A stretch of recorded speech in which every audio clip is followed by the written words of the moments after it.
Hello everyone, welcome to lesson number 15. Today we're going to be finishing up the quotient rule and looking at some really crazy looking quotient rule problems. Okay, so for our first example, we want to find the derivative of the function where we have 2 minus 1 over x all over x minus 3.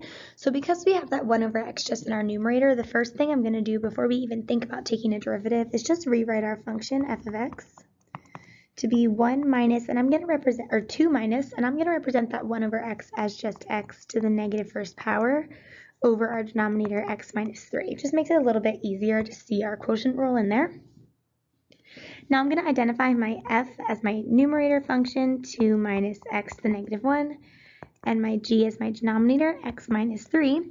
Taking my derivative f prime, the derivative of 2 is just 0. The derivative of negative x to the negative first, you would have negative, then bring your negative down. Negative times negative is a positive x to the 1 less power, which would be negative 2. And the derivative of g is just going to equal 1. Once we've identified all 4 of those pieces, we can go ahead and plug into our quotient rule. So to find our derivative, f prime of x, we have g times f prime, so our g function, which is x minus 3, times the derivative of f, which is x to the negative 2, minus f times g prime, so f is our 2 minus x to the negative 1, times g prime, which is just 1, and that's all over our denominator x minus 3 squared. From here, to simplify, I'm going to distribute in my numerator, so I'm going to write this as x to the negative 2 times this would be x to the first power. Remember, we can add our exponents, so we would get x to the negative 1, and then minus 3x to the negative 2 distributing, and then we just have to distribute our negative through, so we have minus 2 plus x to the negative 1 all over x minus 3, x minus 3 squared. Now we can combine like terms, so we have, let's see, we have an x to the negative 1 and an x to the negative 1 gives us 2x to the negative 1 minus 3x to the negative 2 minus 2 all over that x minus 3 squared. Now I'm actually going to write this removing those negative exponents, so if I bring this up here, I have 2 over x minus 3 over x squared minus 2. This is just my numerator for now, and then this is all over that x minus 3 squared. Now in my numerator, I'm going to try to get a common denominator, which is going to be x squared, so I'm going to multiply by x over x and x squared over x squared. So my numerator becomes 2x minus 3 minus 2x squared, and that's all over x squared. And then remember, divided by x minus 3 squared is the same as multiplying by 1 over x minus 3 squared. So for my final answer here, my derivative f prime of x equals, I'm just going to rewrite my numerator in standard form. So I have negative 2x squared plus 2x minus 3, and that's all over x squared times x minus 3 squared. Sorry, I had to squeeze that in at the bottom there, but that is my derivative. Okay, for our next example, we want to find the derivative, and this one looks really funky because we have f of x equals x squared plus c squared over x squared minus c squared, and they tell us that c is a constant. And remember, a constant is just any number, and something important for us to note here is that the derivative of a constant is just 0. So even though it looks really scary, it's actually not going to be so horrible. We do have an x squared in our numerator and in our denominator, so we're going to go ahead and use our quotient rule. So identifying using our rule, our numerator function as x squared plus c squared, and our denominator function as x squared minus c squared. The derivative f prime is going to be 2x, and then since c squared is just a constant, the derivative is going to go to 0. And then same thing with g prime, the derivative of x squared is just 2x, and then it would be minus the derivative of c squared, but the derivative of a constant is just 0. So those c's actually made it a little bit simpler here. Now we can go ahead and find our actual derivative, f prime of x. Plugging into our quotient rule, we have g times f prime. So our g function is x squared minus c squared times f prime, which is 2x. Subtract f times g prime. So then we have x squared plus c squared times g prime, which was 2x. And of course, this is all over our denominator squared. Now we can go ahead and distribute our 2x through. So we have f prime of x equals 2x cubed minus 2xc squared. Distributing our negative and our 2x, we get negative 2x cubed minus 2xc squared all over our denominator, x squared minus c squared squared. Notice our 2x cubed and our negative 2x cubed go away, but we have negative 2xc squared and another negative 2xc squared, so just be careful when you're distributing that negative that you double check everything, so which means we can write our derivative, f prime of x, as negative 4xc squared over x squared minus c squared squared, where c is a constant.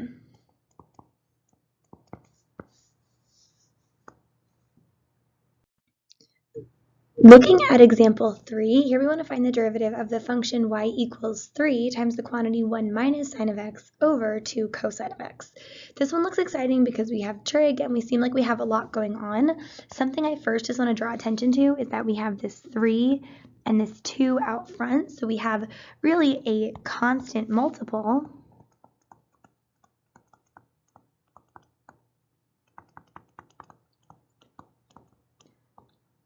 Of 3 halves. And remember, we have a constant multiple. We can go ahead and just pull it out to the front and then take our derivative from there. So when we go to use the quotient rule, I'm only going to be working with the remaining pieces of our function. And when we take our derivative, we'll just keep that 3 halves out front. So now, using the quotient rule, we can identify our numerator function f just as 1 minus sine of x, our denominator function g as cosine of x. So now we can take each derivative. So we have f prime equals, the derivative of 1 is just 0. Then we're going to subtract the derivative of sine, which is a positive cosine. So our overall f prime would be negative cosine of x. Then taking the derivative of g, the derivative of cosine is just negative sine of x. So again, just double checking those signs, being careful that we have that minus positive cosine of x, and then our derivative of cosine is negative sine. From here, we can plug into our quotient rule. So I'm going to plug in g times f prime. So our g function is cosine of x times f prime, which is negative cosine of x. Subtract f times g prime. So our f function is 1 minus sine of x times g prime, which is negative sine of x. And that's all over g squared. So that would be cosine squared of x. Now from here, I'm going to actually distribute whatever I can. So we have y prime equals 3 halves. Cosine of x times negative cosine of x, I'm going to write as negative cosine squared of x. And then I'm going to distribute my minus negative sign, which is really like distributing a positive sine of x. So I have positive sine of x times 1 gives me positive sine of x. And then positive sine of x times negative sine of x gives me a negative sine squared of x, and of course this is all still over that cosine squared of x. From here, I'm noticing a couple of things that are making me excited. So I'm noticing that I have this cosine squared and sine squared, and I remember that trig identity, that sine squared plus cosine squared is just equal to 1. So I want to try to create that piece so that I can use it. So I'm going to actually factor a negative out of my problem. So I have negative 3 halves gives me. So then I'm going to change all of my signs and I'm going to reorder this all in one step. So I'm going to change my sign to a positive sine squared of x and a positive cosine squared of x. And then I'll change this to a negative sine of x. And I'm also going to break up my fractions. So this would be over cosine squared of x and over cosine squared of x. So I did a lot in that one step. So if you need to ask your teacher a question about how that all happened, go ahead, wave around, yell, pause the video, and go over how so many things just happened in one step. From here, I'm going to replace that sine squared plus cosine squared with a 1. So I have y prime equals negative 3 halves times 1 over cosine squared of x. And then I'm going to break my next fraction up into minus, and I'm going to make this a, I guess I'll leave it for now, sine of x over cosine squared of x. Okay, from here, I still want to do some replacing. So I'm going to keep y prime equals -3/2 on the outside. 1 over cosine we know is secant. So I'm going to, okay, let's try to factor out actually a 1 over cosine of x. And what's going to be left is 1 over cosine of x minus sine of x over cosine of x. I guess we could have left it in there too. So from here, we have y prime equals -3/2. 1 over cosine we know is just secant of x times, and then we have 1 over cosine gives us secant of x, and then sine over cosine gives us tangent of x. So we can leave it like this, or we can factor another negative out. So we get rid of so many negatives, and we can write this as y prime equals a +3/2 secant of x. And then switching both signs, we would have tangent of x minus secant of x. Either way would be totally fine. Okay, for our next two examples, we're going to have some really exciting looking functions because we're actually going to be using rational exponents in these fractions. So here we need to really focus on each individual piece. When we look at this function f of x, we have 3x squared plus 4x to the 1/2 power all over 5x to the 1/2 power. This you can totally use the quotient rule for because you have a function in the numerator and in the denominator, but it does get real crazy town real quick. However, thinking back to what we did in our lesson yesterday, we can easily draw a heart around this function because we only have that one term in the denominator, which means we can go ahead and actually rewrite this function by breaking it up. So we can write our function f of x as 3x squared over 5x to the 1/2 plus 4x to the 1/2 over 5x to the 1/2. Now using the exponent rules that we have mastered over the past few years of math class, we can rewrite this function f of x as 3/5, and then since we have the same base of x, we can just subtract 2 minus 1/2 gives us 3/2, so we have x to the 3/2 plus 4x to the 1/2 over 5x to the 1/2. Because our x to the 1/2 over x to the 1/2 cancel out, we are just left with 4/5. From here, now we can actually go ahead and just use our power rule. So we can take our derivative f prime of x, keeping our 3/5 in front, bringing our 3/2 down, and then x to the 1 less power. So you have 3/2 minus 2/2 just gives you 1/2. So we can write our derivative f prime of x as 3 times 3 is 9, x to the 1/2 over 5 times 2 is just 10. So a big skill to be able to recognize when these crazy looking functions can be broken up and then done a little bit easier than actually using the quotient rule. Unfortunately, they can't all be as simple as that last one was. So here we have a function 3x to the 1/2 plus 5 over 4x to the 1/2 minus 7. I cannot draw a heart because here I have multiple terms in the denominator. So here the only way to get the derivative here is to actually use the quotient rule. So I'm going to use my setup on the side. I'm going to identify my numerator function f as 3x to the 1/2 plus 5 and my denominator function g as 4x to the 1/2 minus 7, which makes my f prime 3 times 1/2 is 3/2, x to the 1 less power is -1/2 plus 0, and g prime would be 4 times 1/2 is just 2, x to the 1 less power would be x to the -1/2 plus 0. Once we've identified all four of those, just like always, we can go ahead and plug into our quotient rule.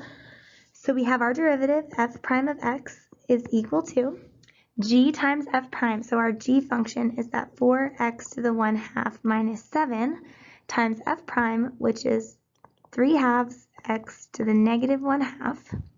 Subtract f times g prime, where f is that 3x to the 1/2 plus 5 times g prime is 2x to the -1/2. And of course, all over our denominator, 4x to the 1/2 minus 7 squared. Okay, now from here, usually we would go ahead and distribute, but because I notice that I have my negative exponents by themselves, I'm actually going to go ahead and pull my negative exponent out to the front, and I'm also going to try to get rid of that fraction in my numerator. So I'm going to do that by factoring out a 1/2 x to the negative 1/2. So when I do that, my numerator, this term 4x to the 1/2 minus 7 stays the same. And then when I pull out that 1/2 x to the negative 1/2, all that's left in my second term is a 3. In my second set here, I still have this minus and then that term 3x to the 1/2 plus 5. Now when I pull out my 1/2 x to the negative 1/2, the x to the negative 1/2 comes right out. When I pull that 1/2 out though, I have to think 2 divided by 1/2 is really 2 times 2, which is 4. And then this stays over my denominator, 4x to the 1/2 minus 7 squared. Now I'm going to go ahead and I'm going to do two things in one. So f prime of x, I'm going to first take this 1/2 x to the negative 1/2 and I'm going to move that all to my denominator. So this becomes 2x to the 1/2. And then my denominator stays the same, 4x to the 1/2 minus 7 squared. And then I'm going to distribute in my numerator. So distributing my 3 through, I get 12x to the 1/2 minus 21. Distributing my negative 4, I get minus 12x to the 1/2. Oops. Distributing my negative 4, I get minus 20. In my numerator, I have a 12x to the 1/2 and a negative 12x to the 1/2, which are going to cancel. So I can write my final derivative, f prime of x, is equal to negative 21 minus negative 20 gives me a negative 41 over, and then my denominator stays the same, 2x to the 1/2 times 4x to the 1/2 minus 7 squared.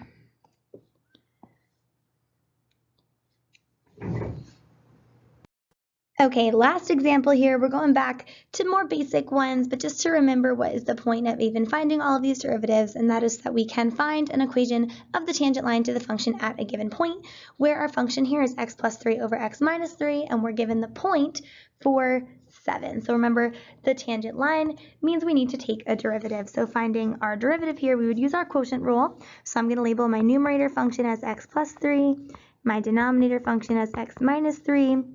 The derivative of x plus 3 is just 1. The derivative of x minus 3 is just 1.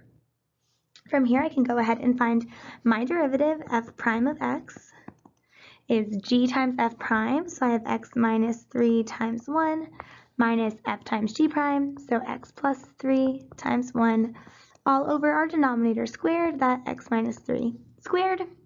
From here, we can distribute. So we have this is equal to x minus 3 minus x minus 3 over x minus 3 squared. Positive x and negative x cancel out, so we can write our derivative, f prime of x, is equal to negative 3 minus 3 gives us negative 6 over x minus 3 squared. Usually our answer, but in this case we are looking for a little bit more information.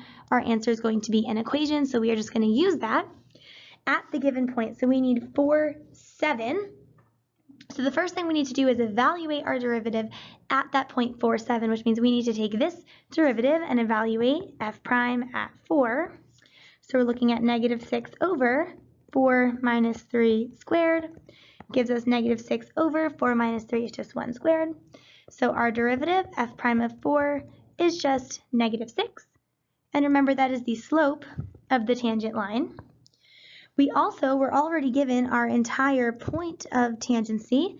Remember, sometimes they just give you the x value and you have to plug back into your original function to find your y, but in this case we were lucky they actually gave us that whole point, 4, 7, which means we can now go right ahead to our y equals mx plus b, where we're plugging in our x, our y, and our m. So plugging in 7 equals negative 6 times 4 plus b.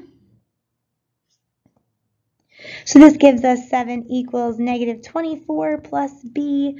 Adding 24 to both sides, we get 31 equals b.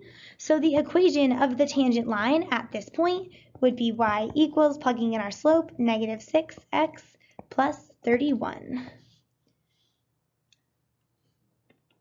Great job with these. I know that the simplifying can get just a little bit confusing, so please ask your teacher if you have any additional questions. Just 4 homework problems here, numbers 34, 38, 42, 65. And then you just want to make sure that you practice any of these that you need to before you go ahead and do that assessment in our next class.